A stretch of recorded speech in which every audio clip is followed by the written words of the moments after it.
मसीह का जन्म। मत्ती 1 18 से 25, 2 1 से 23, लूका 2 1 से 20।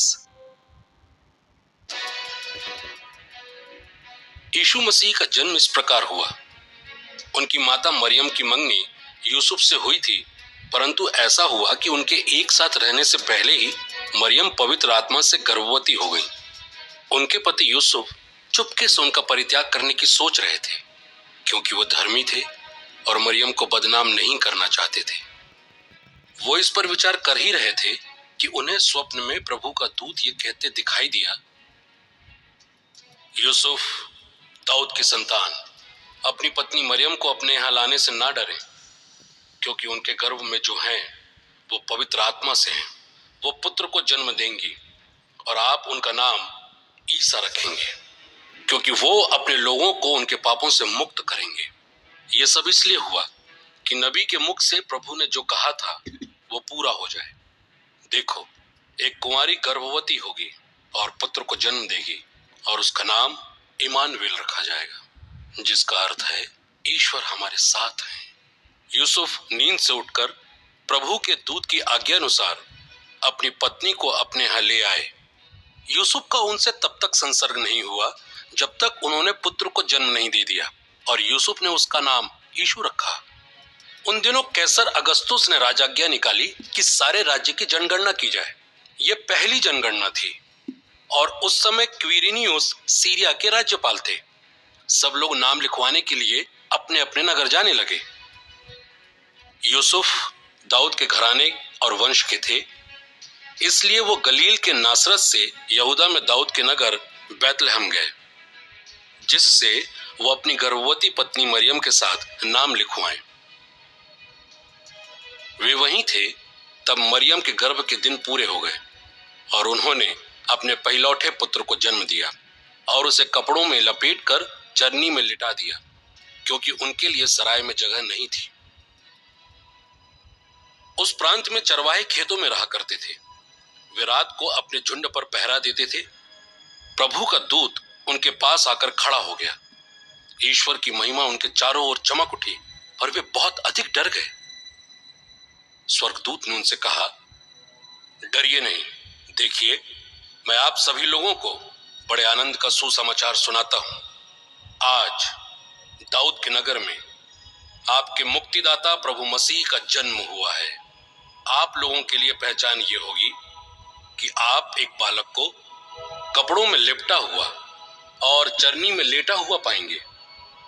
एकाएक उस स्वर्गदूत के साथ स्वर्गीय दूतों का विशाल समूह दिखाई दिया, जो ये कहते हुए ईश्वर की स्तुति कर रहा था, सर्वोच्च स्वर्ग में ईश्वर की महिमा प्रकट हो और पृथ्वी पर उसके कृपा पात्रों को शांति मिले। जब स्वर्गदूत उनसे विदा होकर स्वर्ग को चले गए तो चरवाहों ने एक दूसरे से ये कहा, चलो हम बैतलहम जाकर वो घटना देखें जिसे प्रभु ने हम पर प्रकट किया है। वे शीघ्र ही चल पड़े और उन्होंने मरियम, यूसुफ और चरनी में लेटे हुए बालक को पाया। उसे देखने के बाद उन्होंने बताया कि इस बालक के विषय में उनसे क्या कहा गया है। सभी सुनने वाले चरवाहों की बातों पर चकित हो गए। मरियम ने इन सब बातों को अपने हृदय में संचित रखा और वो इन सब बातों पर विचार किया करती थी। जैसा चरवाहों से कहा गया था वैसा ही उन्होंने सब कुछ देखा और सुना, इसलिए वे ईश्वर का गुणगान और स्तुति करते हुए लौट गए। यीशु का जन्म यहूदा के बैतलहम में राजा हेरोदेस के समय में हुआ था। इसके बाद ज्योतिषी पूर्व से यरूशलेम आए और बोले, यहूदियों के नवजात राजा कहाँ हैं? हमने उनका तारा उदित होते देखा और हम उन्हें दंडवत करने आए हैं। यह सुनकर राजा हेरोदेस और सारा यरूशलेम घबरा गया। राजा ने सब महायाजकों और यहूदी जाति के शास्त्रियों की सभा बुलाकर उनसे पूछा, मसीह कहाँ जन्म लेंगे? उन्होंने उत्तर दिया, यहूदा के बैतलहम में, क्योंकि नबी ने इसके विषय में यह लिखा है, यहूदा के बैतलहम, तू यहूदा के प्रमुख नगरों में किसी से कम नहीं है, क्योंकि तुझ में एक राजा उत्पन्न होगा जो मेरी प्रजा इजराइल का चरवाहा बनेगा। हेरोदेस ने बाद में ज्योतिषियों को चुपके से बुलाया और उनसे पूछताछ कर यह पता कर लिया कि वो तारा ठीक किस समय उन्हें दिखाई दिया था।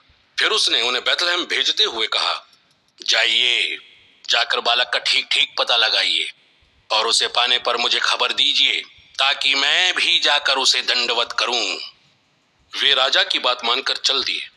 उन्होंने जिस तारे को उदित होते देखा था, वो उनके आगे आगे चलता रहा और जहां बालक था उस जगह के ऊपर पहुंचने पर ठहर गया।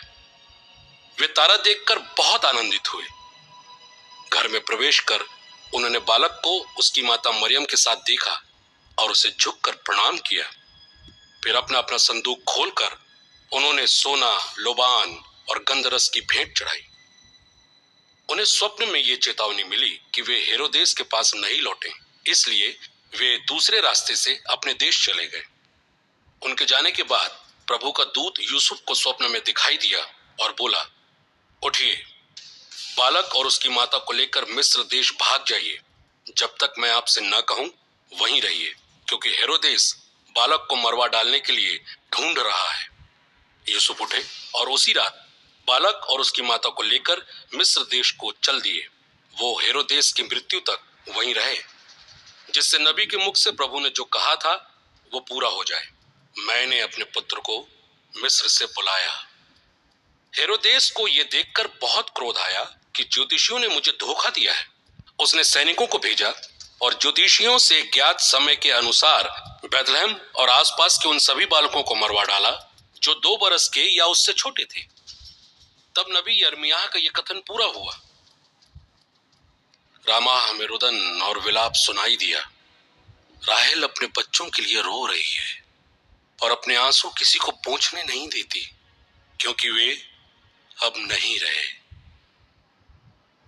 हेरोदेस की मृत्यु के बाद प्रभु का दूत मिस्र देश में यूसुफ को स्वप्न में दिखाई दिया और बोला, उठिए, बालक और उसकी माता को लेकर इस्राएल देश चले जाइए, क्योंकि वो जो बालक के प्राण लेना चाहते थे मर चुके हैं। यूसुफ उठे और बालक तथा उसकी माता को लेकर इस्राएल देश चले आए।